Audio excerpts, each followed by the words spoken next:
We just watched the Formula One 70th Anniversary Grand Prix, and it met expectations of a 70th anniversary. It was fantastic. This is John Massengale. I'm sitting in the studio in Austin. Jonathan Green is off this week. Les Kaiser's joining me from his home. Oh, mayhem! Jonathan, he's doing some work this weekend. Les is joining me from his home studio, and Dave O'Neill is with us this week. Well, boys, what do you think? Do you agree with me? Did this live up to the expectation?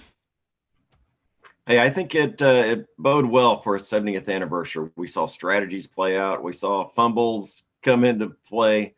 I think it was a good example of what Formula One often is, and kind of the history, the failures, the wins. Cool seeing names pop back in from the past. Yeah, I think that we had a great race, but we didn't have rain. We didn't have a bunch of yellow flags and crashes. We just had some really great racing, a lot of strategy involved. And so, yes, Max Verstappen wins. It was not a Mercedes car. The Mercedes car struggled today, a rare off day for the Mercedes cars. So Max Verstappen really won this race by himself. Dave, you and I were talking before we came on air. You think that this was all Max Verstappen? Yeah, I mean, I think he's definitely got the front row seat when it comes to feeling the car. And you can put as many numbers as you want together and stats, which they did and they do. But he definitely got it right. They told him to slow down because it wasn't in the plan to do what he was doing. And that's never in Max's plan to slow down, I don't think. So, I think as well, the impressive part for me is that he did it on full tanks as well. So 106 kilos in the car. He did it at the start of the race. And then we looked to the end. There was some mighty fine strategies played there. Good game of chess, really. And at the end, Hamilton tried to pull it back together. And they couldn't quite do it. And of course, they had no fuel in the car at that point as well. So the car was much lighter, therefore technically should have been quicker. But Max, he did a fantastic job, held himself together, went after people, got the job done when it came to overtaking, and his pit crew did a fantastic job putting his new rubber on and sending him out to do the job. So he did it for me today, Max, for sure. Yeah, lights out from the beginning. He started great, started strong, and never looked back. And I loved his radio. He's 2 weeks in a row. He's being funny on the radio because he said, they asked him to slow down. He said, "I'm not driving like my grandma. I'm going after this." And thank goodness for Max Verstappen, right? I mean, he is so great for the sport right now because we did not want to see another Mercedes 1-2, and Max Verstappen prevented that. And what about the tire strategy today? It was all over the place. I was excited to hear this before the race to see what people were going to do, but it was the tire strategy from every different team was a little bit different. But Max really won this race not only from his aggressive nature, but the choice on Saturday for him to start on the hard tire this weekend. Absolutely. Yeah. There wasn't a huge population on hard tires. Obviously, the majority of folks went on mediums, but starting on hard, you had Sainz, Raikkonen, Vettel, and Kvyat. Unfortunately, Vettel didn't handle the hard tire at the first lap the way Max did. I was really just heartbroken to see Vettel spin and immediately swift pass to the back. Man, have the wheels just come off of Sebastian Vettel at Ferrari right now? It is an ugly situation. What did he say on the radio? He said, basically, you guys messed up, on the radio. Dave, what do you think about Vettel, man? He's in trouble. Yeah, I mean, that's a yellow card. You just don't do that when you're in the team. And you probably wouldn't even see any retaliation from the team, at least Ferrari for sure. They tend to do all their work behind the scenes when it comes to that. So a little bit surprised for him. But I kind of know him a little bit. I guess all the meetings I've been in and listened to him talk. So it doesn't surprise me that he said that. He'll probably come out and apologise next week, just to say it was the heat of the moment for sure. He has to as well. But there you go. He's human. Yeah. And if you didn't get to see it at the very beginning of the race, I guess it was still first lap. He had a huge tank slapper right at the start and spun and almost took out multiple other cars when that happened. So it's like his race started bad and did not get any better. But speaking of Ferrari, his teammate had a pretty good race. Leclerc was looking pretty good. What do you think about Leclerc's race today, Les? I liked it. He showed the confidence. He made good ground on, and he had some good battles going on. So I really like that, the way it played out. Leclerc, I think, is the future of Ferrari. Yeah, Leclerc finished fourth. So let me just run down how the race ended up. It was Max Verstappen with his first win of the season and his ninth in his career, and Lewis Hamilton next, who was chasing Max but didn't have enough time left in the race. And then Valtteri Bottas, who really didn't have a great race but ended up third on the podium. Then Leclerc, Alexander Albon, Lance Stroll, Nico Hulkenberg, the two Racing Point cars, and then Esteban Ocon, Lando Norris, and Daniel Kvyat wraps up the points positions. Points for Kvyat. Then Gasly, then Vettel in 12th. Carlos Sainz, Ricciardo, Raikkonen, Grosjean, Giovinazzi, George Russell, Latifi, the two Williams cars at the back. And, of course, Kevin Magnussen didn't finish the race. It's been so frenetic right at the end because it was right towards the end of the race. I haven't even seen what happened to Magnussen. Did either of you guys catch that? I did not. Not. I got a feeling he sustained some damage. I'm trying to recall who he had an altercation with. Someone was overtaking him. You might be able to remember. That's right. But I think maybe he did some damage, and then also we don't know what happened there. If the cooler got blocked and the temperature started rising for the gearbox, sometimes it's best to pull the car in and do less damage when you're not in a points paying position, just for the following race. But one of the interesting bits for me is, this is going to go down in history, having all these Grand Prix lined up together week after week. Is you would have thought someone like Mercedes, who had it together last weekend, won the race. All they had to do was sort out a few tyre issues, and they should have gone out and done a 1-2 again. And it just shows how much work is done behind the scenes for other people to look back on their race and say, we didn't do this right, we did that right, we should have qualified on these tyres and raced on these, and etc. So for me, it's almost stretching the boundaries of perfection when you return to the same circuit. The only element, I guess, which changes is the weather, so the ambient and the wind. So yeah, really interesting for me on that side. Well, with in comparing last week to this week, I'm with you. Seems like there would have been a minor tweak because we're going, they're going to be on softer tires.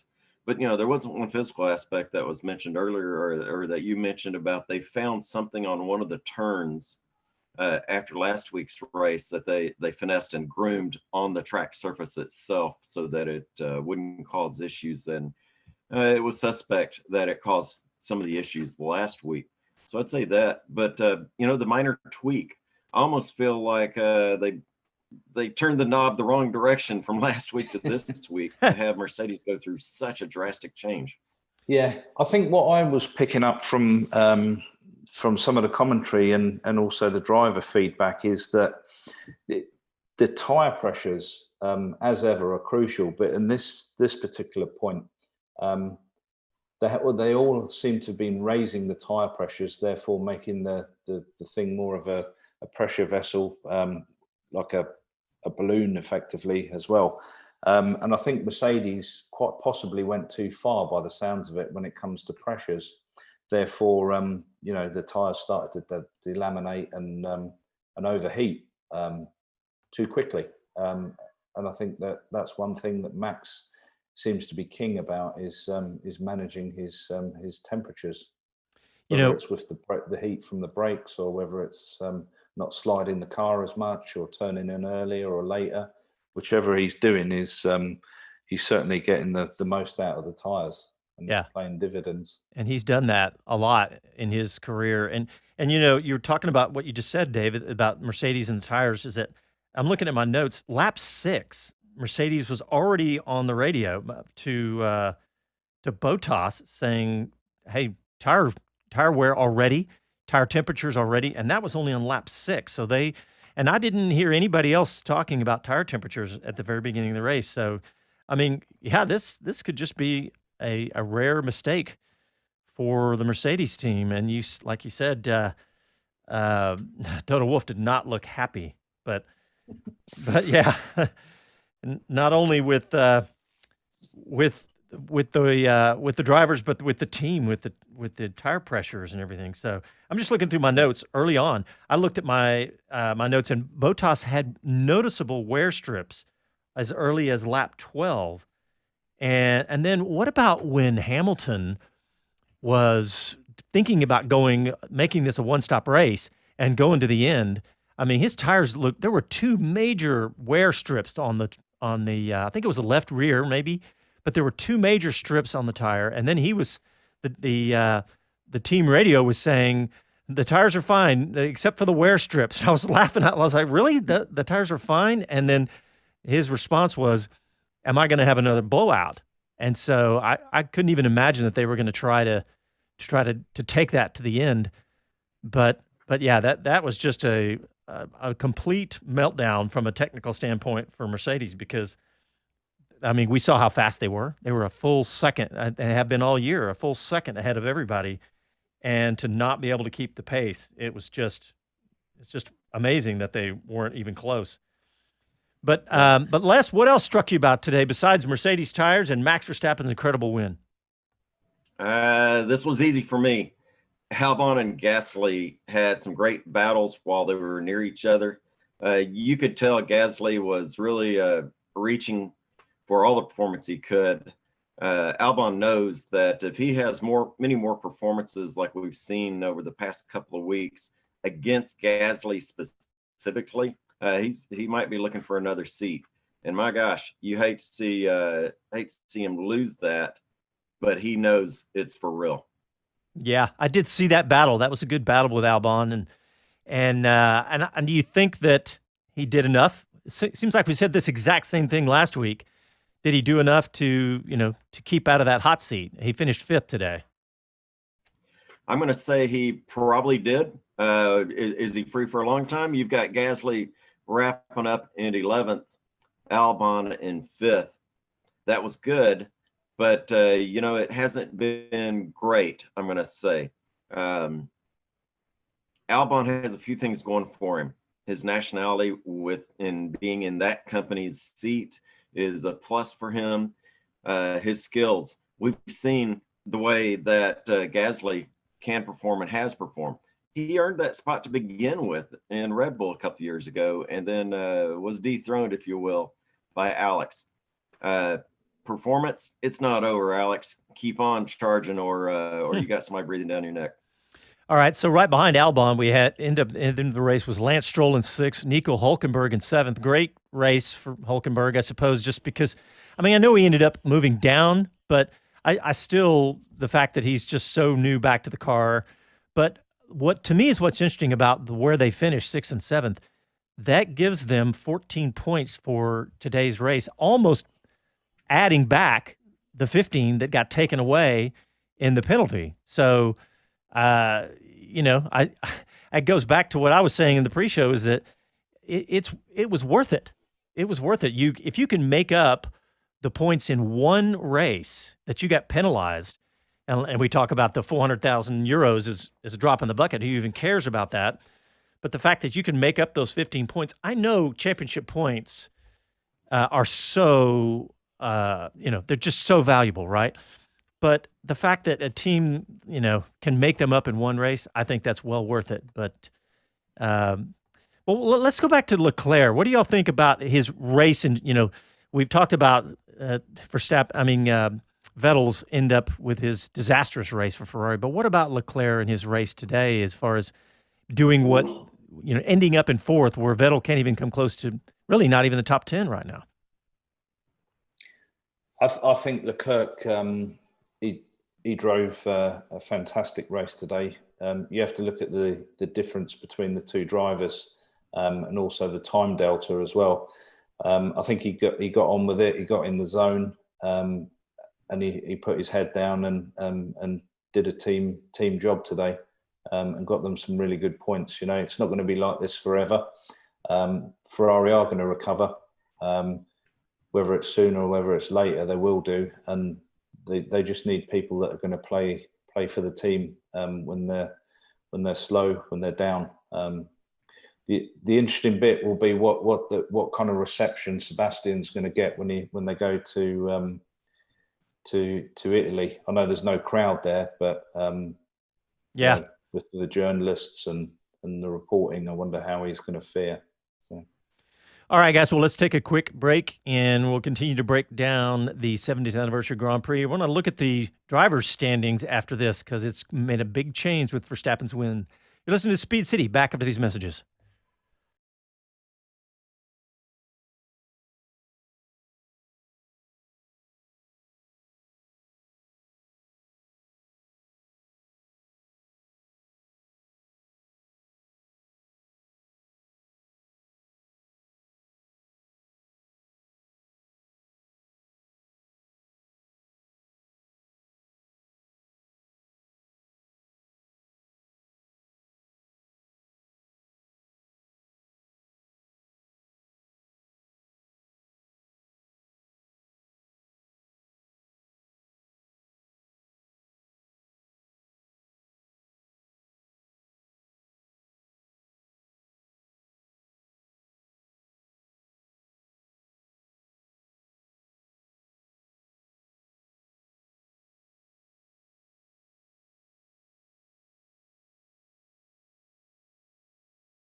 Hello to everyone, this is Gunther Steiner, this is Speed City.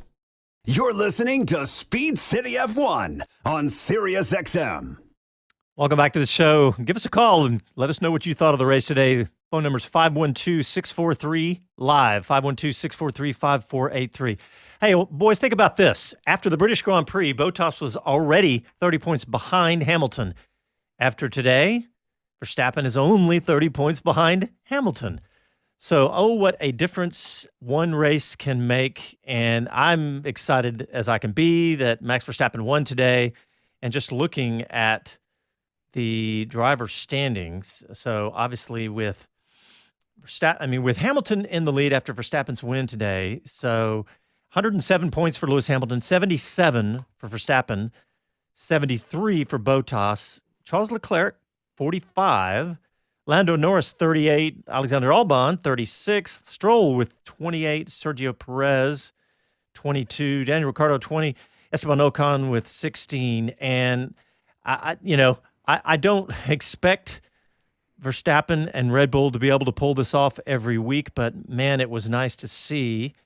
And I don't know. I was thinking about the Ferrari points. You guys won't be shocked to think about this. This is Vettel's worst start since 2008 at Toro Rosso. Think about that. And you heard I didn't even bring up Vettel's name in the points because he's only got 10 points. So, but yeah, the driver standings look a lot shaken up today.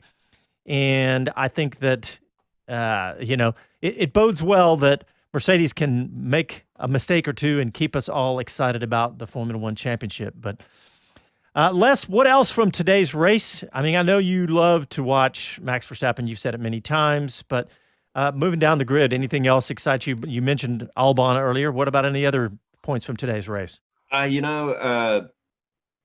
Verstappen, to me, interesting was ignoring kind of team suggestions. I don't know if that was as strong as an order, but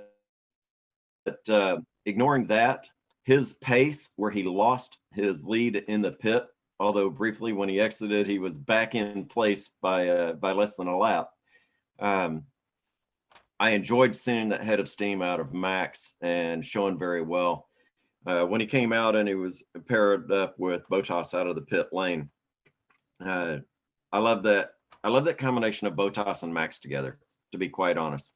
Bottas is a great guy to run into and great personality. Bottas always strikes me as the businessman, yet he's friendly, cordial, and serious, but not one of those guys that really puts his elbows out against the likes of Max. You don't see strong, aggressive driving, in my opinion, yet he still does really well. Cautious and methodical, I'll say. Dave, is that the way you team managers look at Bottas?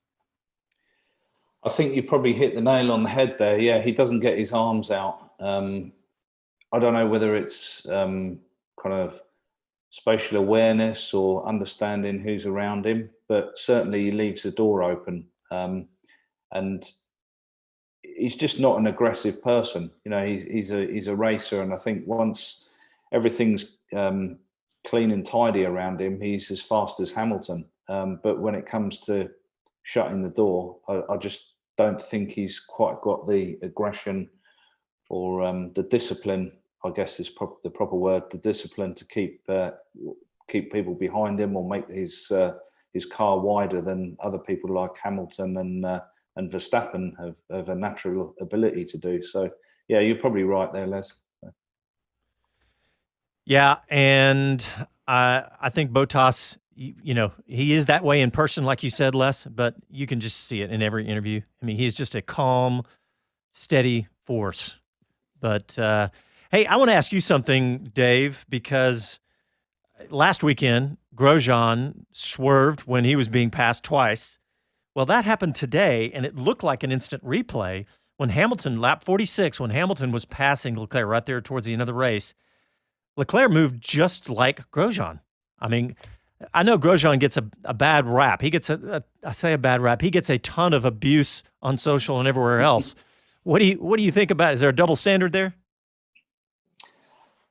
I think, it's just like anything in sport, isn't it? If you get a name for going in hard, tackling as a defender, you can win most of them, and the odd one you get you're penalised for. But I think probably Grosjean definitely gets dealt a bad hand there. But Leclerc as well, he does make these moves, but he doesn't hit people.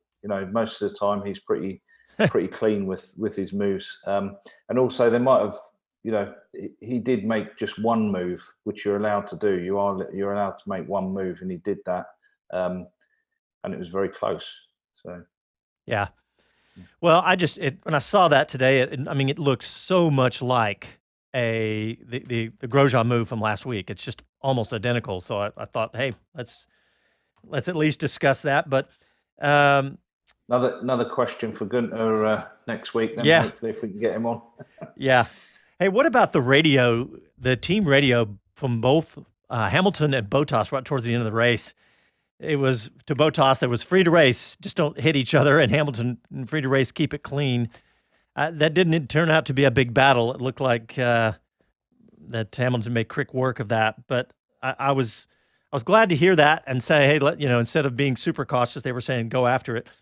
And Dave, when you've had to make those calls, I guess you judge how you're going to phrase that depending on who's on the other end of the radio.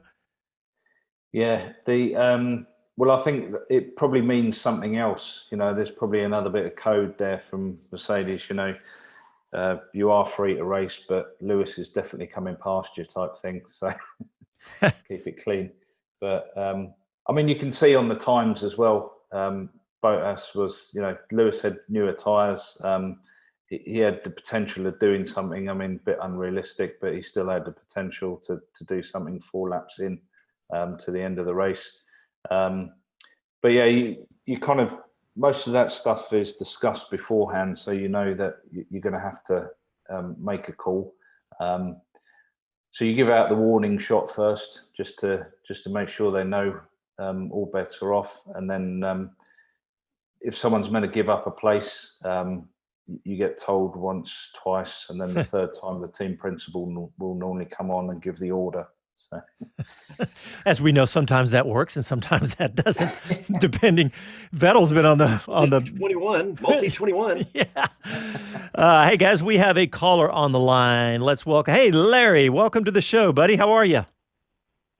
Well, I'm doing pretty good today. It was a heck of a race today. I got to confess, it was an unbelievable race. In this modern era, when you see dicing like that and the different strategies play out, seemingly F1 has got it right. They really do have it right. Yeah. The question I have, and I don't know if it's due to, I just thought of this too, I don't know if it's due to the retirement of Adrian Newey. The Red Bull has traditionally been a high downforce chassis, where that would have been a serious liability there at Silverstone with its high speed. Is this a one-off by Red Bull, or if they changed their basic philosophy in chassis building to build less downforce into the chassis, because a high downforce chassis should have destroyed those tires? Yeah, Dave, let's throw that one to you. What do you think? Well, yeah, interesting question there. I think Newey still does play a part in it. He was definitely on the pit wall there today. Although he doesn't kind of design the car fully, he definitely has interests in certainly the aero surfaces, and why wouldn't you have someone with that much experience sticking their nose in and helping out?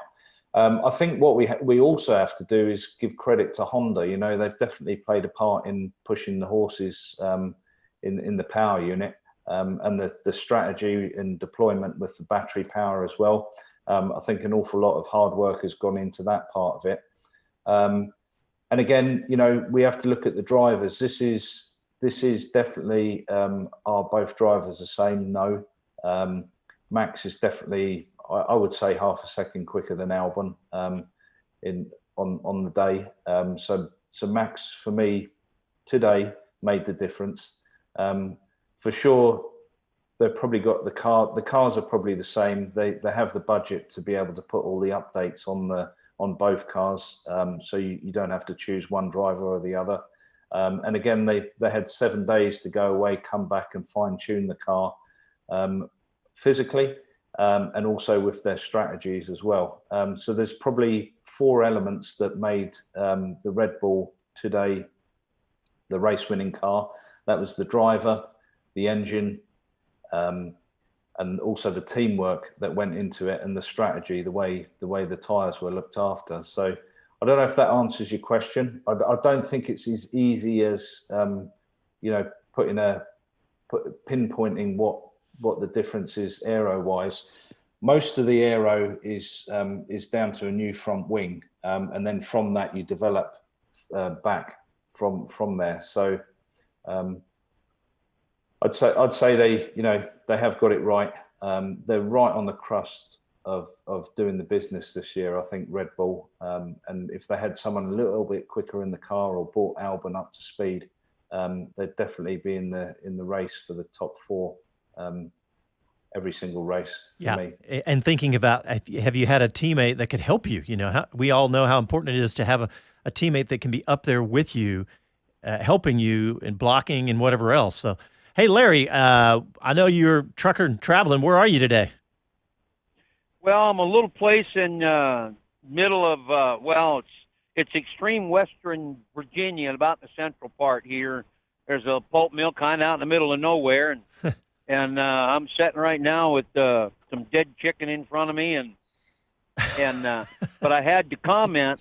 I really have to comment because if Red Bull with a traditional high downforce chassis, and it's clear it's not been getting the job done, and now that they have horsepower, you'd think they could push harder with a high downforce chassis because they have the power to push through the air and then the handling that goes with it. But a high-speed circuit, with the liability that a high downforce chassis would give you in eating tires, they had to have taken some downforce off that car, had to have. I don't think the laws of physics change because it's the 7th anniversary and let's have an exciting one, boys.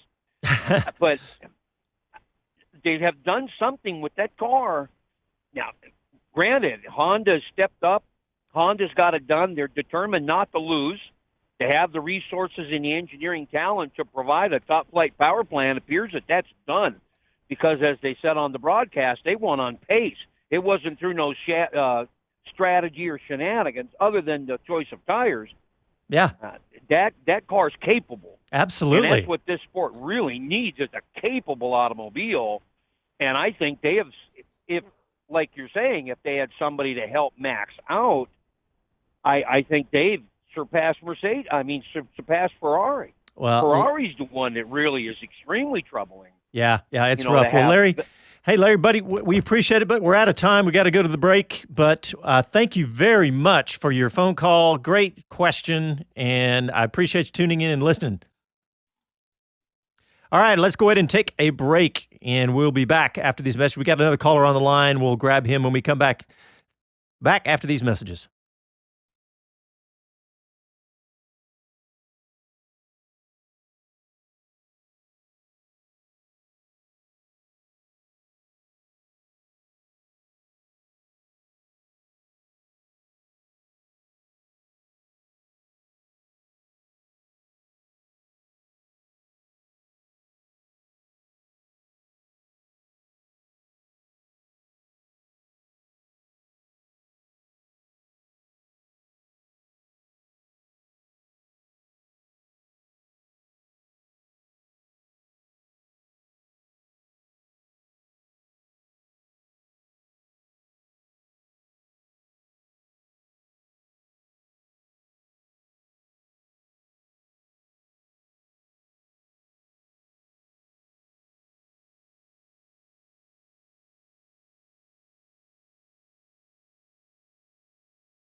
Hi, this is Max Verstappen, and you're listening to Speed City. You're listening to Speed City F1 on Sirius XM. Nice job, producer, finding that Max Verstappen. That's awesome. We thought after today's race, I'm really glad, because coming in today, after last weekend, we thought that Lewis Hamilton was going to social distance himself out into the lead of the championship. But no, Max Verstappen has tightened it within 30 points. And we have a caller on the line that is going to give us a little breaking news, because I just saw his Twitter feed talking about the Racing Point being summoned to the stewards. Andy P., welcome to the show, buddy.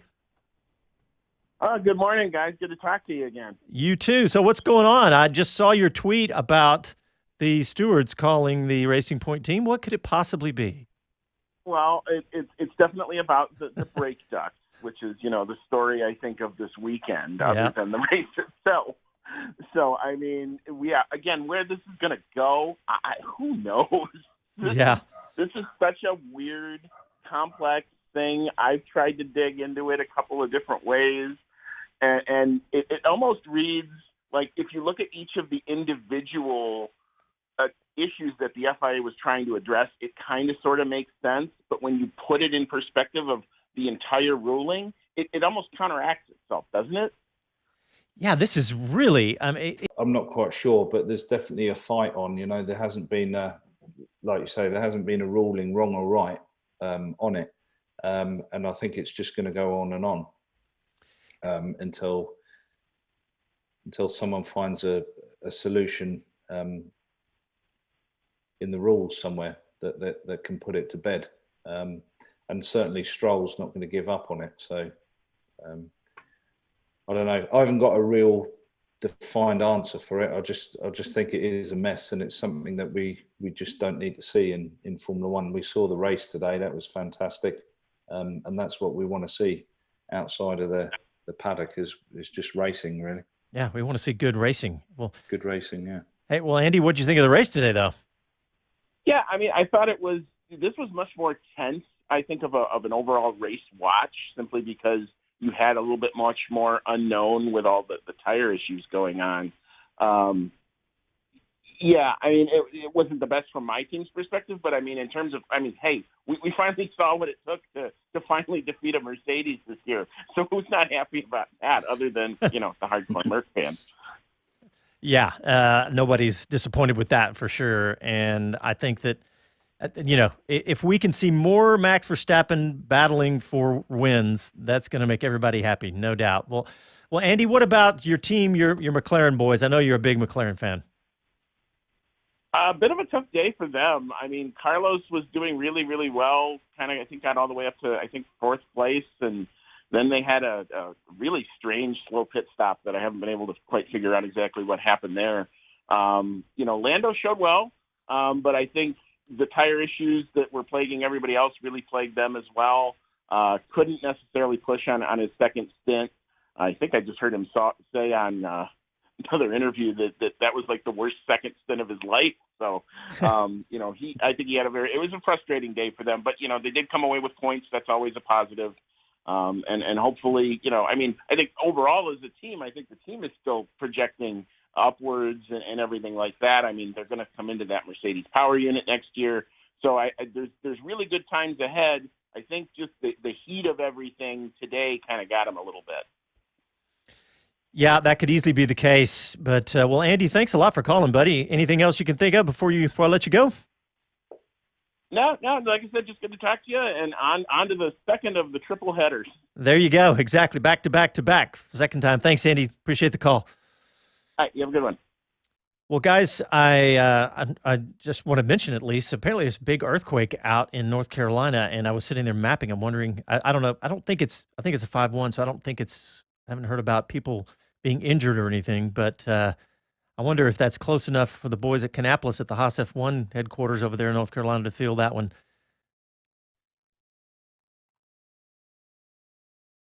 I looked up the same thing. It's about 95 miles away.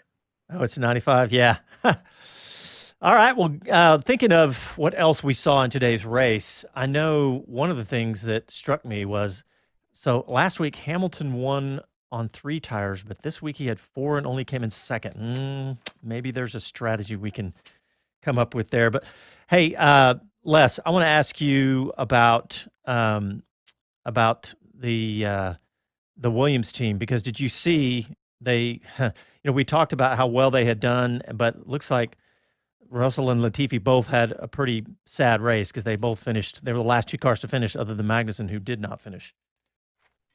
Yeah, Latifi, you might even point at Magnussen because he had a unruly reentry to the track, which gave him a 5-second penalty in the end.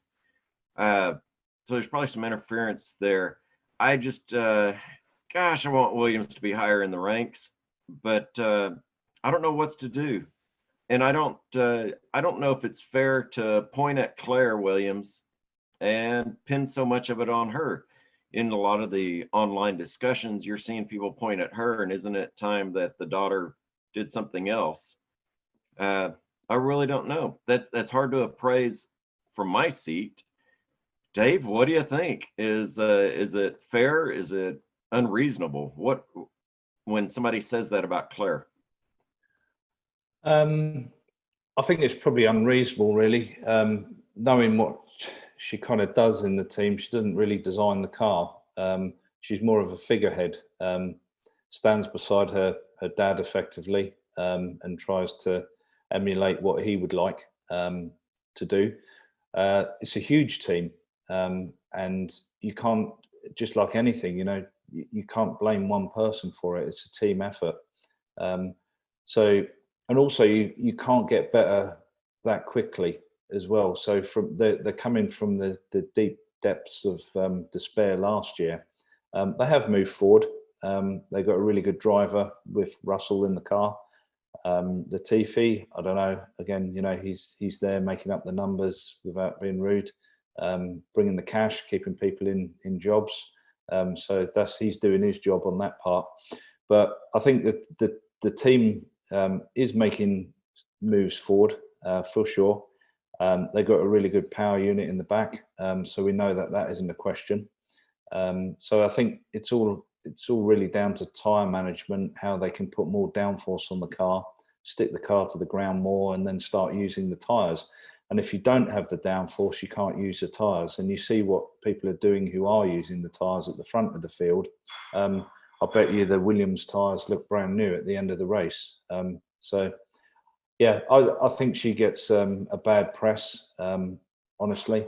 And she has to take it because that's her job. She's at the top. She's steering the ship. But I think it's within. And again, for sure there's something wrong there. But also the other thing you got to add to the mix as well. They just haven't got a bundle of cash to pull themselves out of problems. And we've seen what happens when you do. You look at the Racing Point, they've got, I don't know, another 100 million from the budget 2 years ago added to it, and it just drags you up the grid. So money is a really important ingredient, buys you downforce in most cases. And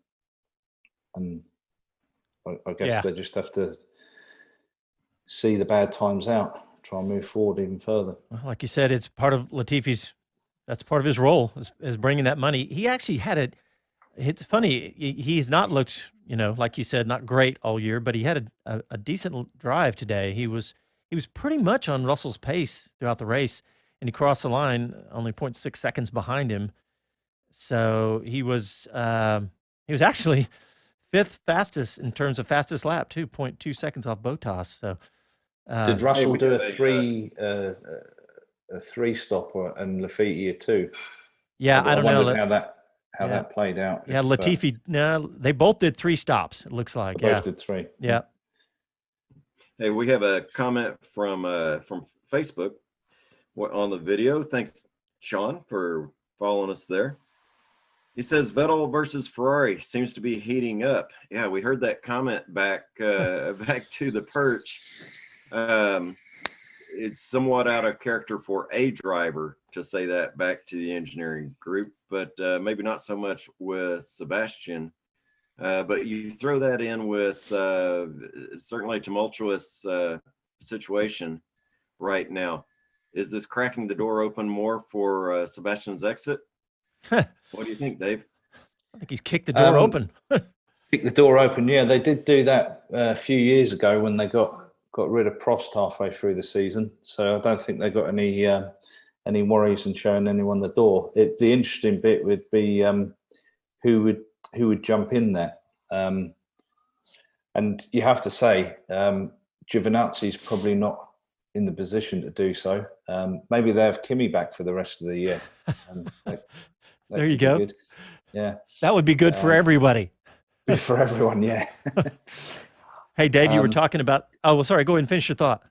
No, I was just going to say, I don't think they'll stand for too much of that, and they don't need to stand for any of it. You know, it's all about the name, isn't it? The prancing horse.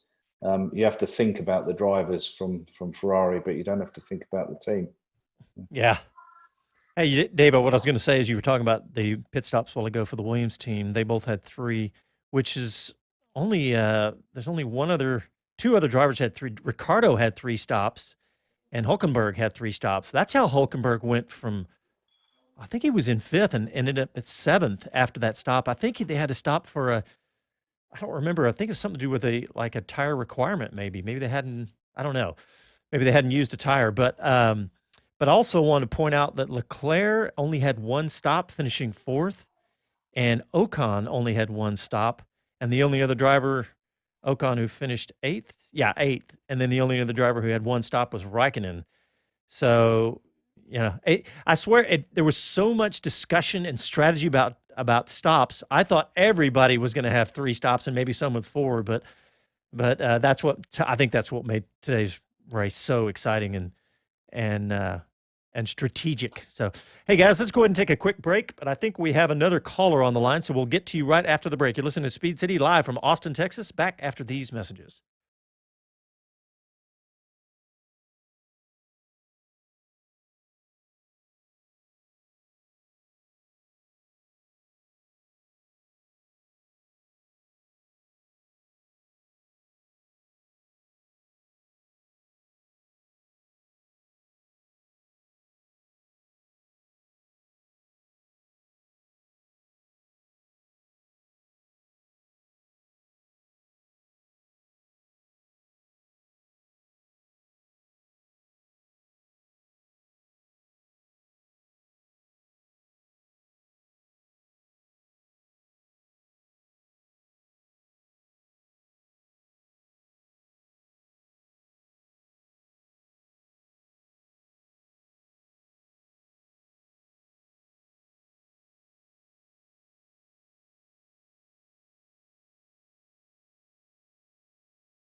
Hi guys, this is Pierre Gasly and you're listening to Speed City. You're listening to Speed City F1 on Sirius XM. Yeah, that was Pierre Gasly bringing us back. He's had a good run of it lately. Hey, I want to thank everybody. We are not only broadcast on the radio, but we stream out on our social media. Our Twitter's not working today, but we're out on Facebook and YouTube. I want to thank everybody for tuning in there and making comments. But we have a caller on the line. We have a gentleman from Tennessee. Chris, how's it going, buddy? Oh, sorry, it's Eric. Eric from Tennessee. Hello. I just wanted to say today was a really exciting race because Mercedes, you know, they were dominating so much every week that they just thought they were invincible. And the track and Mother Nature was like, whoa, wait a minute. No, you're not. And so I think they were kind of humbled today with all the blistering issues and just things weren't just working out like they are used to. And I really enjoyed, Nico coming back. There was a lot of prestige in this, 70th anniversary, and there was one car manufacturer that I miss, and I'm wondering if they'll ever come back, and that's Maserati. Ah, Maserati. Huh. I don't see anything in the near future, but who the heck knows? I don't know for sure. But hey, have you been a F1 fan for a long time? I have been an F1 fan for about the last 8 years, and I'm finding a lot more F1 fans now in what I call the NASCAR area in the United States. They're more falling in love with the open wheel F1 style of racing, and I'm finding more and more of my fellow fans here in the States that are just, they see a race, they see a couple of races, and they end up falling in love. And there's several of us that play the game, the F1 game. Oh yeah. I'm not real good at it, but I try. Well, you said 8 years. 8 years ago, that's when Circuit of the Americas opened. Was that a coincidence, or do you think that had something to do with it? Nope, had nothing to do with it. It was just my little brother. He said, you need to watch F1 because it seems to be, getting more and more exciting. And at the time, I had owned a Mercedes AMG, so that's when I kind of fell in love with it. And I was living in Las Vegas, and I thought, wow, wouldn't that be cool if they came to Las Vegas? Well, they've been there before, but well, I'm glad you enjoyed the race today because it was a good race. It was a really good race, and it was not just not gimmicky at all. So I'm glad you enjoyed it. Yeah, and I even got my mother hooked, so she was a Max fan today. We're all Max fans. Hey, well, thanks for tuning in, and I appreciate the call. I appreciate you giving us a call and letting us know. Absolutely, and I promise I won't be a stranger. All right, Eric. Thanks a lot. All righty, Eric. Yeah. Hey, Dave. During the break, you were bringing up a couple of points. Number one, constructors' points, and talking about how Racing Point would have been third after today. Yes, I think the fight for the top three is definitely hot, and I can't see it sort of diluting anytime soon. Really, you've got the Ferrari, Racing Point, and McLaren all in the hunt there, and all kind of doing the same job each weekend. We have to kind of work out why Hulkenberg got pulled in, whether it was strategic, whether he needed to make sure Lance was in front of him, or what it was. But we'll see. I'd like to see him in the car again for the next race. I hope Perez gets better soon, but I'd also like to see Hulkenberg actually do something for his career. Yeah, I know that is an exciting thing to add to the sport. I mean, just because everybody knew when he was not when he's not in the F1 field that he deserves to be probably, and he proved it once again this weekend. Man, fast and qualifying. Guys, I've got the answer. So remember back in 2019, there was a brand that got involved in the power unit regulations and the technology that was going to come into the rules. Anybody remember what Porsche. Brand that was? It was Porsche, wasn't it? Good man. Yeah. Who better to come back in 2021 knowing they had a card in the game in development of the power regulations and the power unit capabilities than Mr. Hulkenberg? How's that for a big splash? That would be awesome. Yeah, that would do it. Yeah. I would love it. I was excited to hear that Porsche was even considering it. And man, it does seem like a name that should be involved in Formula One. Absolutely. And I mean, let's face it, Porsche's not been, there's been times when they've struggled, right? We know that. And it's a lot of money to be involved in Formula One in any possible way. So I don't know. I'd love to see it though. But hey, Dave, you were talking about might be a brand I would cheer for. Yeah, I would definitely cheer for him. Hey, Dave, you're talking about penalty points. I hadn't even thought about that recently. What was who's leading? Who's got the most penalty points this season? I think in the lead is Lewis Hamilton with 6 points. The lead. Followed by Vettel. So, yeah, I mean, a lot of it has been neutralised. I think someone was up on 10 or 11 at the start of the season. So I think that was Vettel, if I'm correct in saying. So anyway, it's been reduced. So there's a little bit of safety margin there for those guys. But yes, 6 points, halfway to a ban. Hey, I want to talk about something that is American-centric, because there's an American moving up the ladder a little bit, and Logan Sargent has now moved into first place in the FIA Formula 3 after his win at Silverstone yesterday. So, and I think I saw somebody tweet that this was the first time.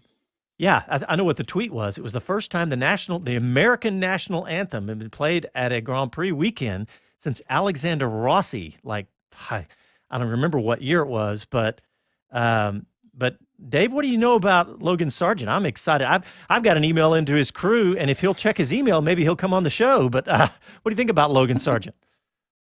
Well, I think he's a promising young talent. He's the right weight to be the perfect weight for an F1 driver. He's 65 kilos. Height-wise, he's going to fit into the car, no problem. 181 centimeters. That's such a Dave O'Neill stat right there. I love that. It's the right weight. He's the right weight, yeah.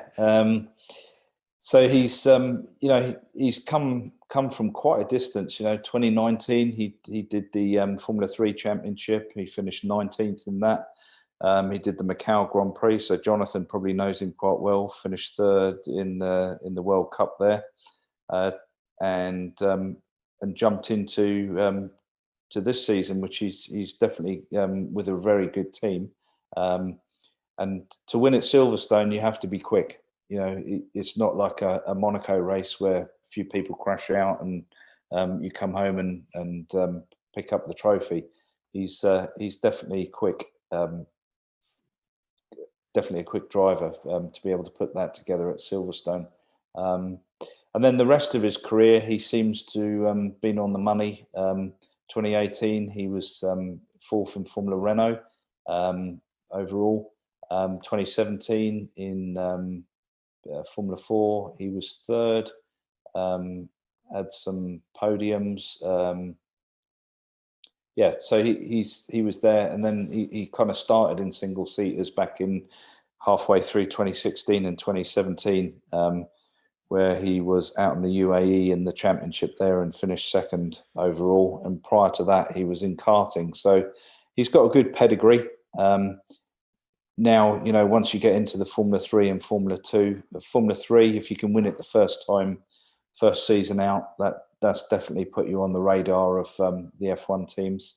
And then Formula 2, you get 2 years there to win it effectively. But it's really exciting to have someone from the States, being in the hunt in the last two steps to Formula 1. So all we have to do, I think, is give him as much support as we can over the social media platforms, and just will him all the way into a Formula 1 team. Yeah, he's a 19-year-old from Boca Raton, Florida. So we will keep an eye on him. We'll try to get him on the show as well. Well, guys, we are out of time, man. It flew by. Great race. Wow. 70th anniversary. Appropriate win for Max Verstappen, and kept us all excited on the edge of our seat. I think I was at about 10 laps left. I was like, this is done. Max Verstappen is going to win this. It was very exciting. Well, thanks, everybody, for calling in. Appreciate you callers. Thanks for tuning in, everybody. And, of course, we will see you next Sunday. Check out our website to find out how to listen to the national show, speedcitybroadcast.com. Talk to you next week. Ciao.